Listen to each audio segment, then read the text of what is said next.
I'm Justin Lesko, a Brazilian Jiu-Jitsu brown belt and former pro MMA fighter. And I'm Mike Callahan, a Brazilian Jiu-Jitsu brown belt and a law enforcement officer. This week, Dana White announced that he has decided to officially end his pursuit of getting Khabib Nurmagomedov to come out of retirement, and thus officially ending Khabib's career with a record of 29-0. But what about that time where he almost lost that O? That time he almost got tapped. What would have happened then? Yeah, so there's actually been a lot of times where close call submissions nearly changed the landscape of MMA as we know it. We're going to take a look at some of the biggest near submissions and what could have happened in an alternate but very possible reality. But do you know why I'm happy that we're in this reality? Because we get to wear some fancy shit from Epic Roll BJJ. Epic Roll BJJ is a jiu-jitsu lifestyle brand with the goal of connecting the jiu-jitsu community while also helping you look your best both on and off the mats. So you can give them a follow on Instagram at Epic Roll BJJ, or you can visit their website at www.epicrollbjj.com. And they have anything and everything that you need there. T-shirts, shorts, rash guards, gis, anything. You need it, go to the website, go to their Instagram, check it out. And if you use the code podcast15, you can get 15% off your order. epicrollbjj.com, coupon code podcast15. Now let's look at some close calls. Welcome to That Jiu-Jitsu Podcast. Before we get into tonight's main topic, do you know why today is special? Do you know what this podcast is? Is this number 50? This is our 50th episode of the show. 50 Mhm. episodes. You believe that? Hey, look, Ma, I made it. I was already thinking today, like, oh, what are we going to do for 100? And I was like, well, we're only halfway there, so we've got Yeah. some time to plan. But 50 episodes. You know, the average lifespan of a podcast is only 7 episodes because people give up on it after that. Really? 7 episodes. We made it a lot more than that. As I'm trying to pick a piece of steak out of my tooth right now. That's how we've stayed so long in this business, by high quality content like that. Today's a high protein, low carb day, so I've been chewing on a lot of meat. But no, let's talk about that. Like, I don't think there's been a time where we even remotely thought about pulling the plug on this show. No, only those few times where we've recorded episodes and then somebody's audio is so poor quality that we couldn't release them. So it's really like our 53rd episode. And in a few of those moments, I was like, man, I might just throw this thing away. But cooler heads prevailed, and we're still here. Yeah, I thought that I never thought about pulling the plug on this thing. It was, I remember, do you remember that when we first started, the first time like we gave it a shot was when we were watching the fights and we were doing like an Instagram live? Yeah, it was like a practice run of could we talk to each other for 4 hours in a row. Yeah. And we still have to do like a fight companion thing. Yeah. You know? Yeah, well, if you're watching this on YouTube, let us know in the comments if we should do a fight companion for the triple header that's coming up with 3 title fights, and we'll do a fight companion on YouTube live. I'll drink 2.5 bottles of wine. Maybe I'll have a nice whiskey to go along with your 2 bottles of wine. Like, yeah, but Justin will sip it like a gentleman. I'll be smashing bottles of wine like a savage. So the usual flow of I try to keep things moving and on the tracks and Mike shoots from the hip will just be amplified by Mike having 2 bottles of wine and me nursing a 1 glass of whiskey because I'm a lightweight now. Just so everybody knows, I'll bring 3 bottles of wine, but whoever wife is present for this debacle is going to undoubtedly take the 3rd bottle when I'm halfway through. So if you're at my house, Amanda Jean might not let you in the door with 3. She might only let you come in with 1 because she's seen you after 2. Prison style. I'll smuggle that thing in. How'd you get that in there? You don't want to know.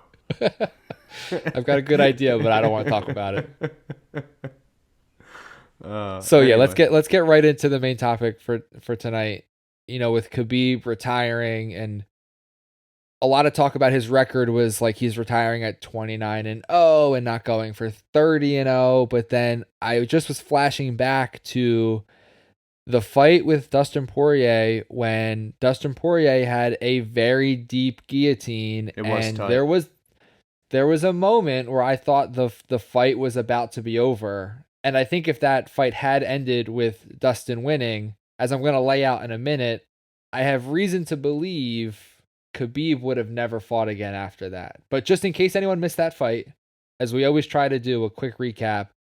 Khabib was well in control of the fight. Khabib shot, Dustin caught a guillotine, and he was sort of in half guard working for it. And Khabib tried to roll out and ended up sort of on the wrong side of the guillotine. If you know what a guillotine is and you want to be like across their body when you're defending to relieve the pressure, well, Khabib ended up on the same side of Dustin's body where Dustin was working the choke. Khabib rolled again and inched his head out, but it was super, super close. And the fact that Khabib doesn't have a neck assisted Yeah, him that with played a part surviving into it. that Yeah. guillotine. But that was, just to speak to that fight a little bit, that was something that was completely unexpected because Poirier's got a good ground game, but Khabib just has such smothering top pressure that Yeah, I yeah. don't think anybody thought that that was going to happen. Um, We've seen people grab Khabib's neck on a shot before, but this was the longest anyone held on yeah, because it was the closest to a finish it had ever been. yeah, it was close. It was really close. That would have changed the 155-pound division drastically.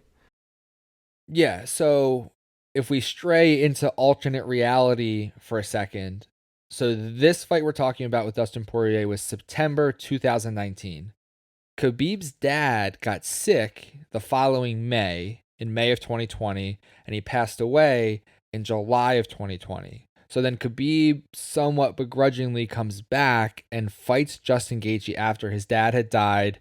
And that was a big reason why he's retired now, the fact that he doesn't want to fight without his dad.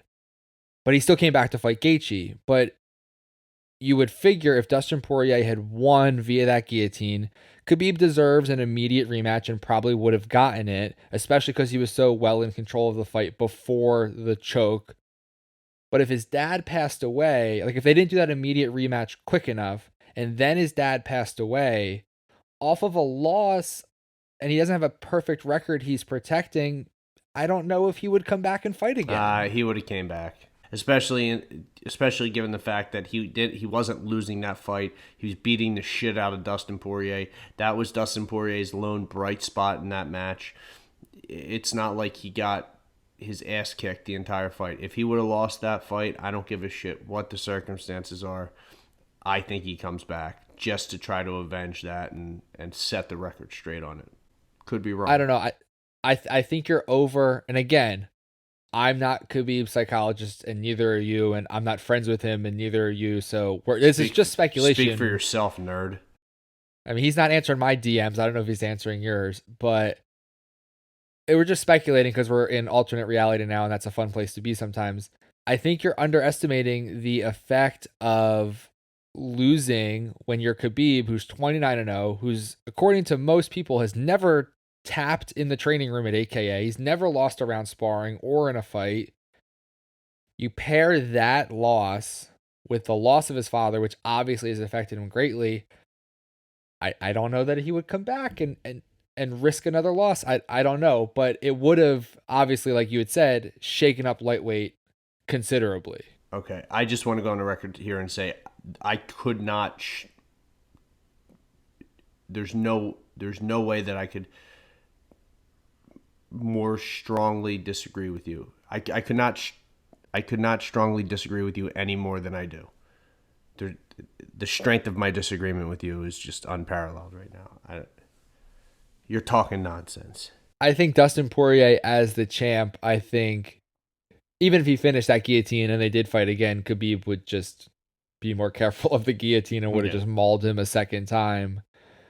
The But other thing too is if you look at those fights, the fight with Gaethje, the fight with Poirier, the fight with McGregor, his stand up, I just don't think he got enough credit for.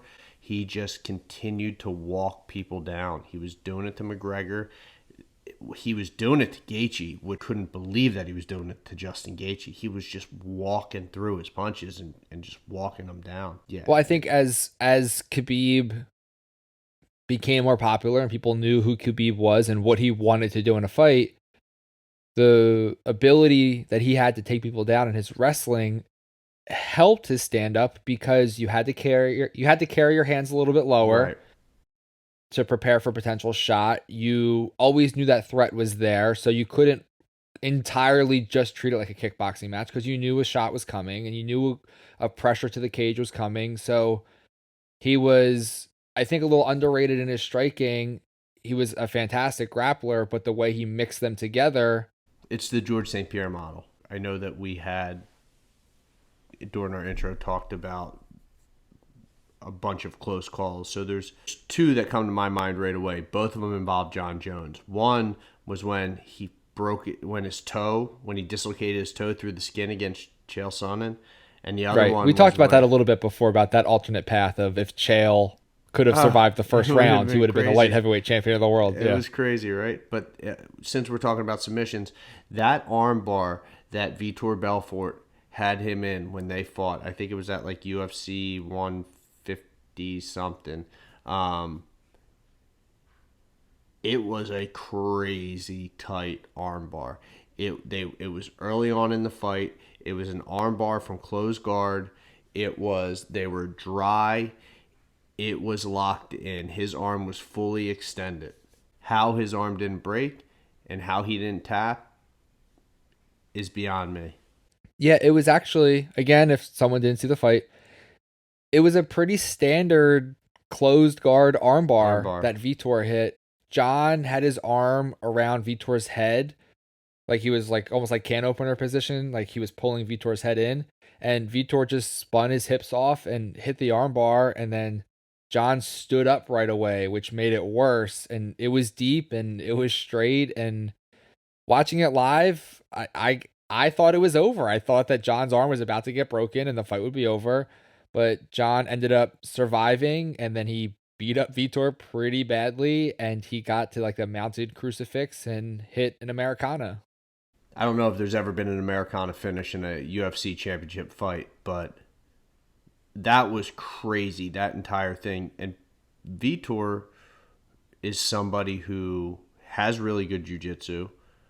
He's been a jiu-jitsu black belt since he was like 18 or 19 years old. He was another one. The weird thing about Vitor too, same thing with Chael Sonnen, they had no business being at 205. Right. You know what I Right. mean? They had no business being at 205. So for each of them, if they would have won those fights, we would have been in an alternate universe. Yeah. Fucking Vitor Belfort's was the light heavyweight champion. Chael Sonnen's the light heavyweight champion. Like, it would have been crazy. Right. So like if that, again, like alternate history, do you know what Vitor Belfort's record is since that fight with John Jones? Has he won a fight? Oh, he's won fights, but he's 5-4. So he's basically slightly better than 500. Do you know how many fights John Jones has won since that fight with Vitor Belfort? John How many? is John has 9 wins and 1 no contest since that fight with Vitor. And we're not going to get into the whole like was he on steroids the whole time and he's a cheater and blah blah blah blah. John Jones is a bad guy.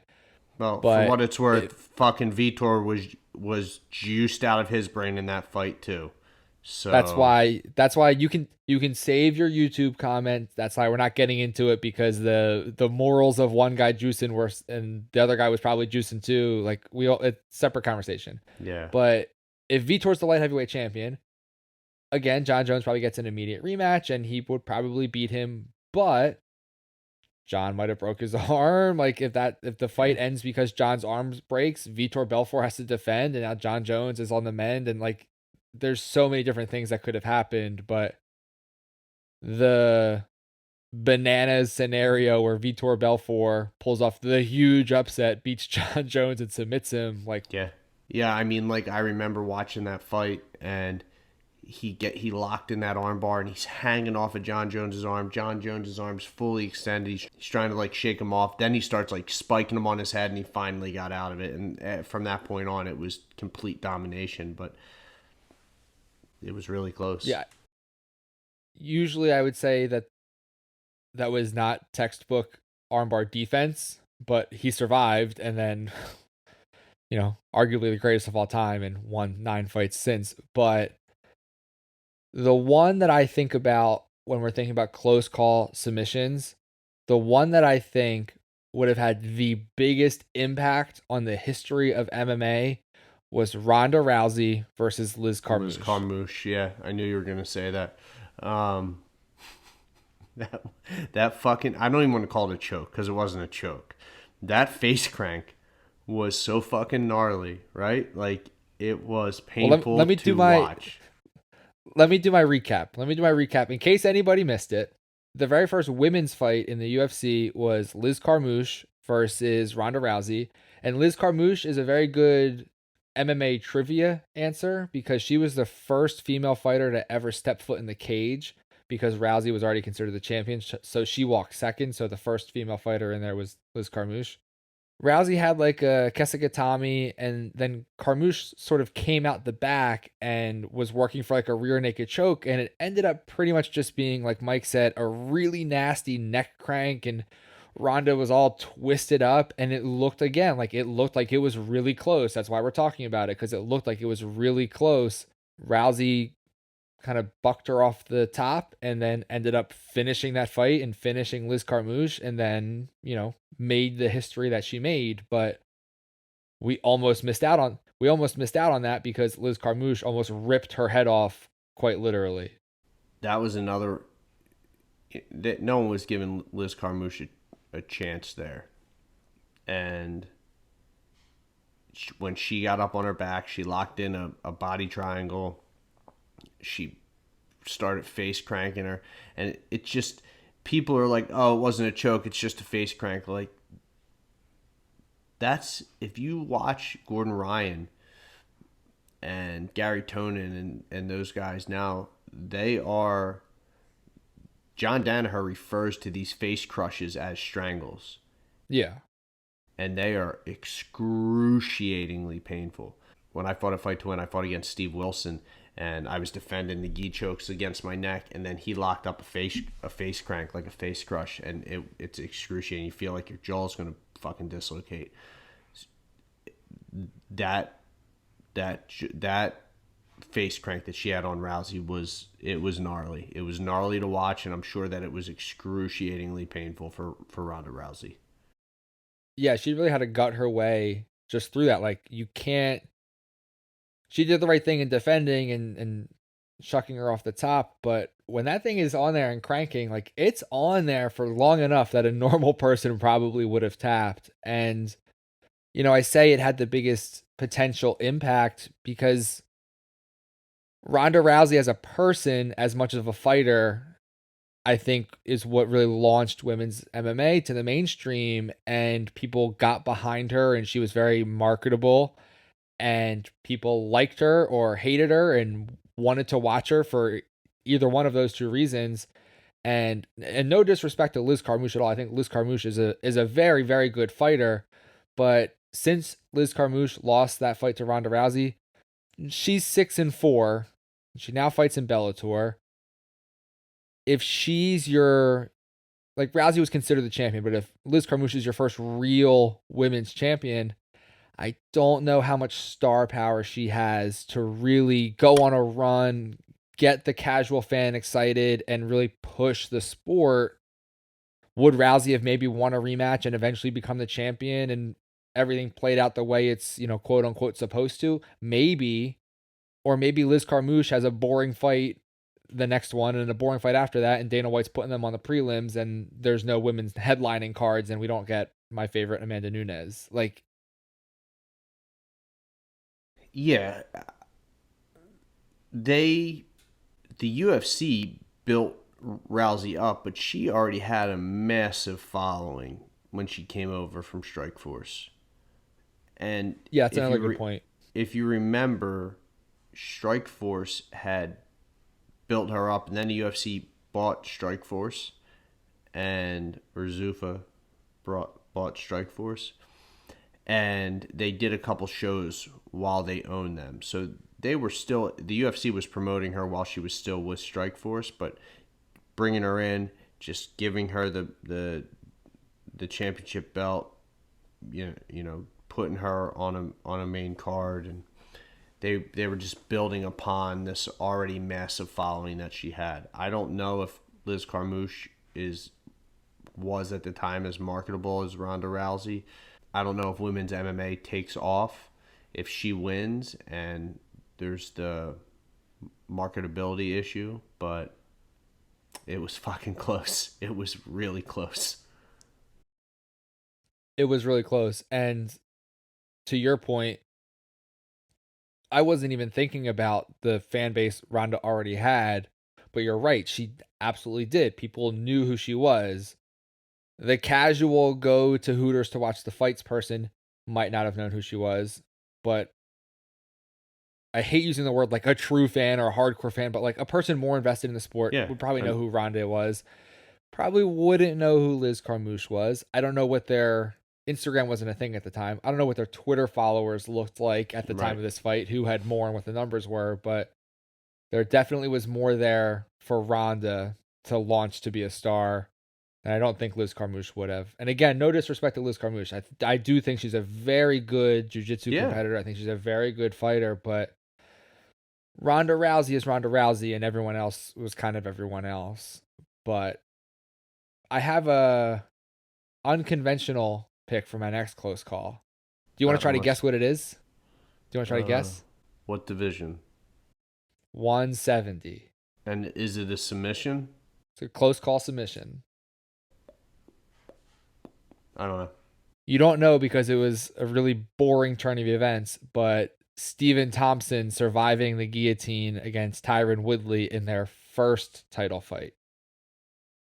And I'll tell you why it's significant, because I can see by the glazed over look on your face. You're wondering why we're even talking about it. Yeah, I am. So the first fight between Stephen Thompson and Tyron Woodley, right? It ended in a draw. Okay? Yes. It would have been a loss for Thompson. Stephen Thompson would have lost that fight. Woodley was beating him up pretty bad, and Thompson actually was like wobbled and in trouble, and Woodley jumped for a full guard guillotine, and it was super tight. And again, we're talking about it because I thought it was going to finish. I thought that it was over. Woodley like adjusted the grip, and he went from arm in to arm out guillotine, but he was burning his arms out. And Stephen Thompson survived long enough for Woodley to basically squeeze himself out and have nothing left in his arms. If Stephen Thompson didn't survive, if the fight didn't end in a draw and Woodley finished that choke, then we would have been in an alternate reality where we didn't have to watch one of the most boring rematches in title history 4 months later. And it was a fight that Woodley ended up winning via decision. But by Stephen Thompson not getting choked out, he subjected us all to a really, really, really boring fight 4 months later. So that's why I put it on my list. That's not a good one. I mean, it was a good submission that almost was, but it's not as fun as would Ronda Rousey be a star, but it's yuck. I have a personal story about that second Woodley Thompson fight. I don't know if I ever told you, but I broke my arm one time in an MMA fight. Here we go again. I was actually in the hospital for, I think, like surgery 2 and 3 were a couple days apart because what they found in surgery 2, I needed surgery 3, and I was in the hospital for like a week. Oh, wait. Was this when you broke your arm? Yeah, I broke my arm. This was before I ran the marathon, though. This was before I did the marathon, before I did my triathlon. Yeah. I don't talk about these things very often. Yeah, you don't talk about them a lot. I'm going to write this down so I don't forget about it. Oh, wait. No, I'll just tap into my memory bank and just go over one of the other 1,000 times that we've talked about this since we've known each other. So anyway, not to rehash. I was in the hospital and I was obviously super depressed about my life-changing injury. And that's when the second fight was. And I was actually like looking forward to the fight. I thought it was going to be a good fight. It's a title fight. I'm going to watch it. And I was super pissed that I couldn't get it in the hospital because I'm a law-abiding citizen who at the time didn't know how to illegally stream the fights, and I had a hospital television. Like, what am I supposed to do? And the next morning when I woke up and then just was reading like on Twitter and everything how terrible the fight was, I was Right. actually slightly relieved that I wasn't forced to watch it, but that was my connection. Do you know the sense of relief that you have that you weren't forced to watch it? That's the sense of relief that I wish I had in the event that you would stop talking about your arm break. Did you know that like a couple of years after I broke my arm, I was challenged to run a marathon and I did that? Oh my god, this fucking guy! I'm so glad that you peed and you ran a 4:03 marathon. Do you follow Nick Bear on Instagram? I do. I do. I like Nick Bear a lot. I like his YouTube content too. He puts out Yeah, like these training blogs. Yeah. yeah. It's crazy. It must be nice just to be able to train. Like I'm not saying that he doesn't work hard. Like he's worked really hard to build that brand, but like holy fuck, like he just trains all day, you know? Well, part of the reason that we're now doing our training blog, I realized that I like seeing how he prepares for Ironman and what he does for lifting and how he eats and like sort of the behind the scenes stuff. And I wanted to bring some of that to our channel too. So if you're not already subscribed to our YouTube channel, make sure you're subscribed to our YouTube channel to keep track on what's happening in our lives and our behind the scenes docs, just like Nick Bear. So thanks, Nick Bear. We'd be remiss if we didn't talk about the one match that we're kind of flipping the script on it. It's a close call, but in the other direction. And it was Chael Sonnen versus Anderson Silva. I'll never forget it. It was August of 2010, and I was in the Green Turtle in Ocean City, Maryland, watching this fight. I'll never forget it. Dude, you have like an eidetic memory. You remember the numbers to UFC cards. You remember where you were, like down to the name of the bar you were in I at specific I fights. actually think I'm looking on my phone right now, but I'm going to say I think that was UFC 117. I Yep, have to that was check it. now. I have to check. Yep. You checked it. Yeah, and it was August 7th, 2010. So do the fight recap, and then we'll like All talk right. about Yeah. it. Yeah. I think if you are watching or listening to our show, you know what happened in this fight. But this was the first fight between Anderson Silva and Chael Sonnen. And everyone thought that Anderson Silva would just run through him because Chael had basically talked himself into the match. He did the Conor McGregor before Conor McGregor was ever a thing. And so he just was charismatic enough to talk himself into a title fight. And he shows up on the night and he is beating the brakes off of Anderson Silva for 4 rounds, just taking him down at will and pounding him out. And Anderson Silva just looked like it was over. And then in the last round of the fight, we're in the same position. Chael's on top, just pounding on Anderson Silva inside Anderson Silva's guard. And Silva throws up the most famous triangle in UFC history, taps Chael, and wins the belt in the greatest comeback ever.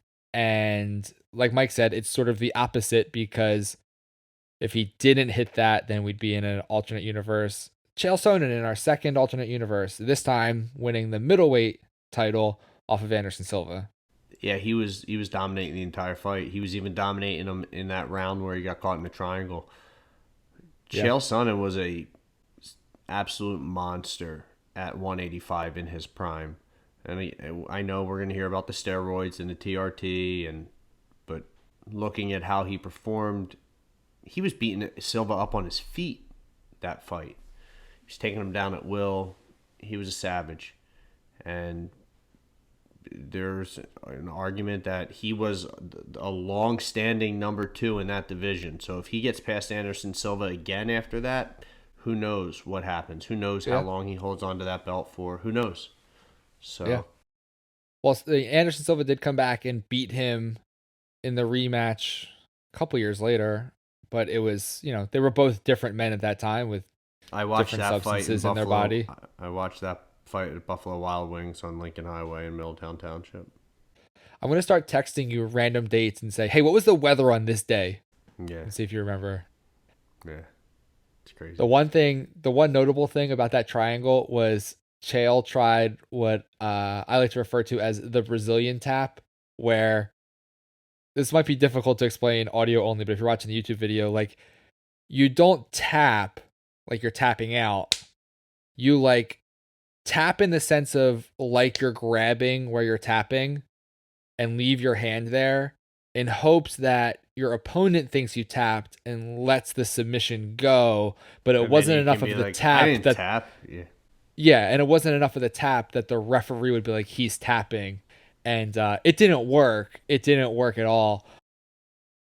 I actually thought watching the fight live, because I was not at Buffalo Wild Wings. I was at some bar in Altamont Springs, Florida, and watching it live, I was like, Chael is just cruising. Like, this thing is over. And then when Anderson threw up the triangle, Chael like sat back to his butt to try to get out of it. And then the ref jumped in, and I didn't see the Brazilian tap live.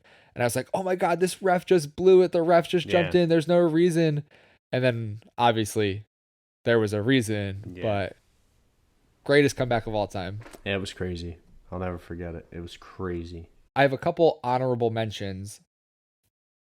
The only reason it doesn't make the list because it didn't change the history at all, because the George St. Pierre armbar versus Dan Hardy. I was actually thinking that was crazy. Yeah. I didn't put it on our main list because George won that fight anyway, so it wasn't like he missed that armbar and then Dan Hardy went on to win. You know what I'm saying? Yeah.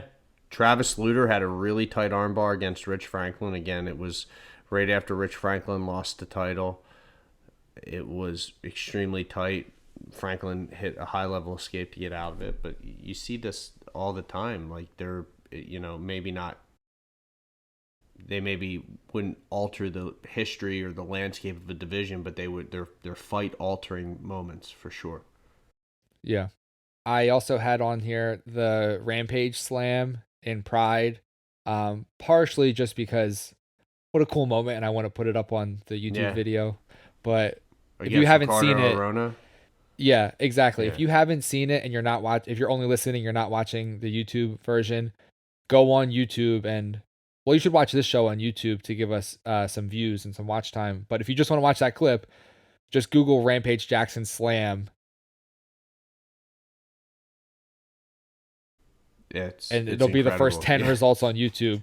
He's in a triangle, like he's defending a triangle, and he just literally power bombs this guy and knocks him out. And what a cool thing. It was similar to the Matt Hughes Carlos Newton slam when Matt Hughes tried to throw Carlos Newton out of the octagon. Yeah. Sorry, bro. Get out of my pool. Sorry, bro. Over the edge. And the only other one that I had on my honorable mentions, not a submission at all, but just potentially alternate universe. If Shane Carwin doesn't punch himself out and gas himself out in round 1 and puts anything left in his cardio tank going to round 2, and Brock Lesnar doesn't submit him, maybe we would have got less WWE nerds all over UFC events, because Brock Lesnar was the champion. And that fight should have been stopped in the first round. It's crazy. Poor officiating. Yeah, it was poor officiating. But with that being said, at that point, like, you're coming into a prime Cain Velasquez, like a year later. So the buzzsaw was coming. It doesn't matter who's holding the belt at that point. Cain Velasquez is coming to take it. But yeah, that was a crazy fight. I was at my brother's apartment watching that fight. This is going to become a trend where people are going to write us comments and say, please stop telling me where you watch every fight. All right, sorry. It's not important to the narrative. I mean, I like it. It's impressive for me that you know exactly where you were. And I'll start telling them where I was when I was reading their hurtful post. All right, guys, thanks for hanging out with us. We put the links to our social media accounts below, so if you want to follow us individually or if you want to follow the show, just give them a click, check them out. Make sure you check out Epic Roll at epicrollbjj.com and give them a follow on Instagram at epicrollbjj. When you're doing the checkout, make sure you use the code podcast15. You take 15% off your order. If you like this video, please give it a big thumbs up. And while you're giving it a thumbs up, why not make sure you're subscribed to the channel so you don't miss anything from us? Say, neck cranks are really bad. Neck cranks are fucking dangerous. And where were you the last time you got neck cranked?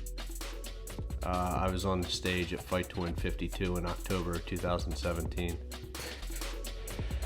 All right, thanks everybody. We'll see you next time. Thanks, guys.